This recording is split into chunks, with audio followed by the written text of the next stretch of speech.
to follow through his investigation to its completion without interference? Absolutely. I am confident that he'll be able to do that. I've received assurances that his firing is not even under consideration. We have a system based upon the rule of law in this country. We have a justice system, and no one is above that justice system. Oh, that's House Speaker Paul Ryan, of course, moments ago responding to the worries and concerns in Washington that President Trump may fire Robert Mueller. Lawmakers also rallying to the special counsel's defense on Twitter. Democratic Representative Eric Swalwell of the House Intelligence Committee and Judiciary Committees writing this, quote, Congress must vote immediately protect Mueller and hashtag Trump-Russia investigation. Integrity of your democracy is at risk. Every day, Donald Trump brings us closer and closer to a constitutional crisis. He needs a check. There is no excuse for Speaker Ryan's continued failure to hashtag protect our democracy.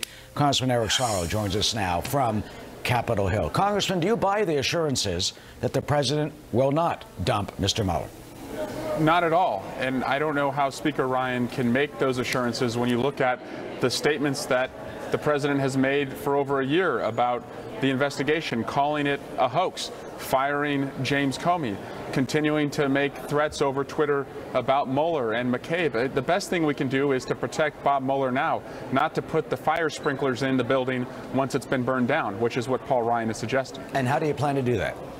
Well, there's bipartisan legislation. Senator Tillis over in the Senate has legislation that would protect Bob Mueller, that would require a third party to look at whether there was cause to fire him. There's a number of ways to do it, but based on the president's own words, to protect the integrity of the investigation so we can find out who was responsible, we should act immediately to preserve Bob Mueller's role. Do you think the Republicans, though, would actually vote for that? I hope so. It's the right thing to do, and it also sets a bad precedent for the future. There will be Democratic administrations who will be investigated under a special counsel, and if we allow a president, an executive, to make threats about their investigation or to intimidate them, we are, I think, ceding our ability as a legislative branch to have a check on the executive. What about those? And the critics would say, though, but you would be interfering with the appropriate responsibilities of the executive branch.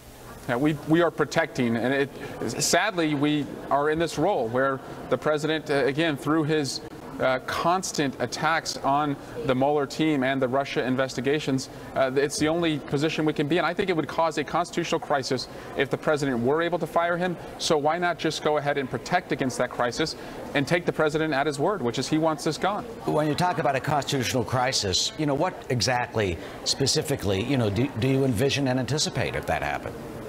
Well, if he got rid of Bob Mueller, there would be no one at the Department of Justice to hold him accountable for the crimes he's being investigated for. I think Americans would take to the streets. They would also demand action from Congress, all which can be avoided. And also, if the president is completely innocent, he should just cooperate and get out of the way of this investigation. That's what innocent people do. They don't act the way that this president's been acting. Well, do you think he will eventually sit down with Mueller? I mean, there have been discussions and reports that the lawyers have been considering that. It's time to come clean with the American people. It's time to stop, setting pre-qualifications. He told the American people a couple things over the past few years. First, he said that he would 100% cooperate and answer Bob Mueller's questions. And he also said that only the mob plead the Fifth Amendment. So if he wants to prove to America that he's not running the White House like a mobster, he should just cooperate and answer the question. You think it's fair to liken the president to a mobster?